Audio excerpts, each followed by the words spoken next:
ملاذ الناس في دين ودنيا بذول دون من بالنوالي شجاع في اختياد واغتنام إلى الإسلام مع ترك المحال جواد.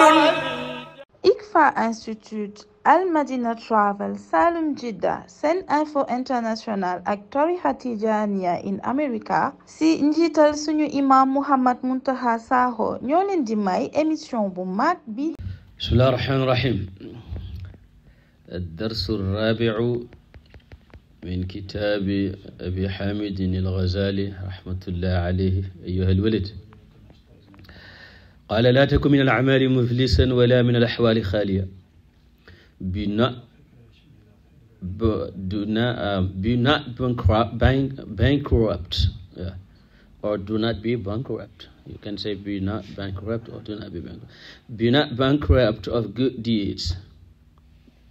لا تكن من الأعمال مفلسا, nor void of spiritual status. وتيقن أن العلم المجرد لا يأخذ باليد. Know for certain that abstract knowledge alone will neither increase you in power nor strengthen you your situation. Mere knowledge is not enough. Then he said, مثاله لو كان على رجل في برية 10 أسياف هندية مع أسلحة أخرى، وكان الرجل شجاعا وأهل حرب، فحمل عليه أسد عظيم مهيب، فما ظنه؟ هل تدفع الأسلحة شره عنه بلا استعمالها أو ضربها؟ ومن المعلوم أنها لا تدفع إلا بالتحريك والضرب. The example of mere knowledge is if a brave warrior in possession of 10 Indian swords and other weapons was alone in the wilderness, and a great ferocious lion attacked him, do you think the weapons could defend him if they were not used against the lion? It is well known that arms cannot defend people unless they are brought into use.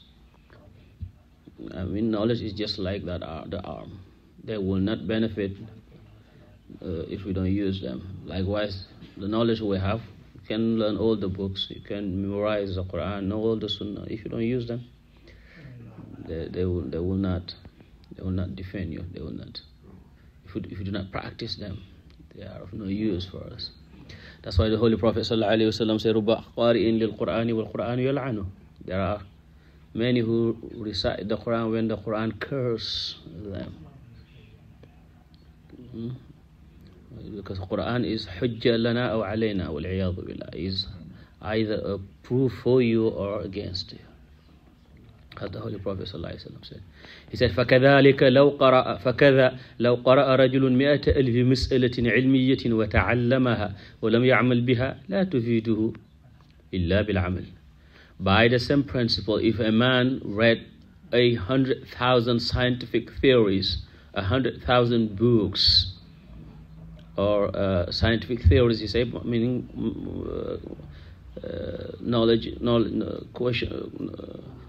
topics or questions or things that have to do with knowledge.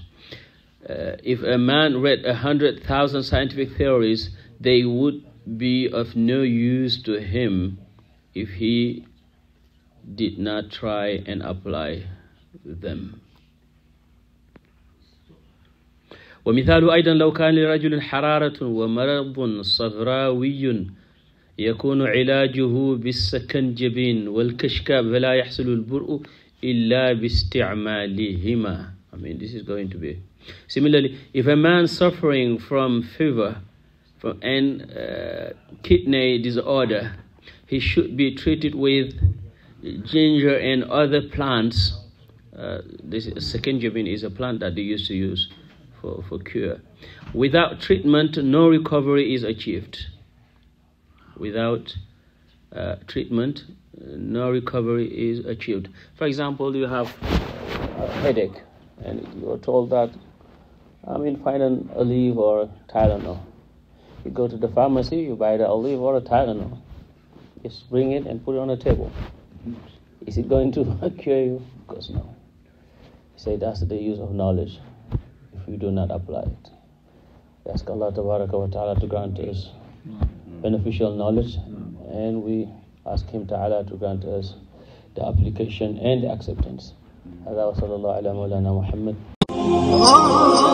ana lan ngeen doon wuti ca Makka muy jàllaaba muy cuuraay muy bépp accessoire buy jógee Makka ana lu ngeen di wuti Makka lépp loo xam ne da ngeen koy jëli ji ba Dubaay lépp loo xam ne da ngeen koy jëli ji maanaam foofu nga xam ni moom moo di ca Makkatul Mukarram am na fii nga xam ni moom moo di ci Saloum Jidda nekk fii ca 48 rue Fleuris angle Paul Hall muy li nga xam ni moom moo di ijab yi nga xam ni kat moom la jigéen ñi di muuroo muy li nga xam ni moom moo di cuuraay muy zamzam muy lépp loo xam ne da di abbaaya wala sijaada lépp li nga xam ni moom ngeen ca bëgg ñëw leen fii nga xam ni moom moo di 48 rue Fleuris angle Paul Hall da ngeen bëgg li nga xam ni kat moom moo di oud wala ambre VIP muy parfum yu amaanaa yooyu di bàyyeekoo Makkatul Mukarram wala foofu nga xam ni moom moo di kat ca Dubaay jalaaba yaa nga wook kurus yaa ngi fi mbaxane yaa nga fa parfum oud yaa nga fa sijaada yu baax yaa nga fa kaamin yaa nga fa lépp looy soxla te muy jugee Makka te muy jugee Dubaay ñëwal fii nga xam ni moom moo di Saloum Jidda 48 rue Fleuris angle Paul Hall marché Sandaga Dakar